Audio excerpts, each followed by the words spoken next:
ఓడిపోవడానికే పుట్టిన వాళ్ళు, అపజయం తప్ప జీవితంలో విజయం ఎరగని వాళ్ళు, ఒక తప్పుడు కూతలు, తప్పుడు పోస్టర్లతో ఆరుమూరులో ఒక రాజకీయ విక్రీడ మొదలుపెట్టారు. దానికి నేను సిద్ధం, వస్తున్నాను సోమవారం, రెడీ ఉండండి. యుద్ధం నేను సిద్ధం, కానీ నా స్థాయి నాయకులతో సిద్ధం.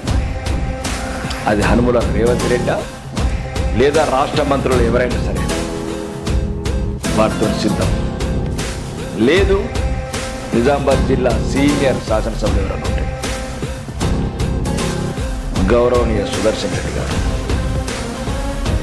రమ్మనండి. అంకాపూర్ ముట్టడేదు, రండి, వెల్కమ్ వెల్కమ్, రండి. గౌరవంగా మంచి అంకాపూర్ నాటుకోడి భోజనాలు చేపిస్తారు.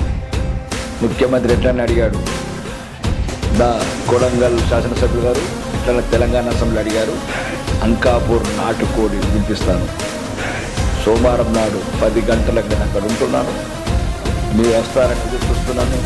ఒకవేళ చెప్తున్నా, శాంతి భద్రతలకు ఎవడన్నా విఘాతం కలిగించడం ఆర్మూర్ నియోజకవర్గంలో ఎవరిని వదలడం. మీరు అనుకుంటారు గడిచిన 10 సంవత్సరాలలో ఏమేమి చేసినాము, ఇలా రాజకీయ ముసుగు పార్టీలు మారి మళ్ళా మొదలుపెట్టారు ఆట. మిమ్మల్ని అక్కడ మీ ఆటలు సాగనివ్వను. ఒక్కొక్కడిని ఎంచి లెక్క పెడతాను. ఆరుమూరు మీద ప్రశాంతంగా ఉండాలి, స్వేచ్ఛతో ఉండాలి. దేనికంటే దానికి సిద్ధం. అది హనుమల రేవంత్ రెడ్డితోనే సిద్ధం. అది కొడంగల్ శాసనసభ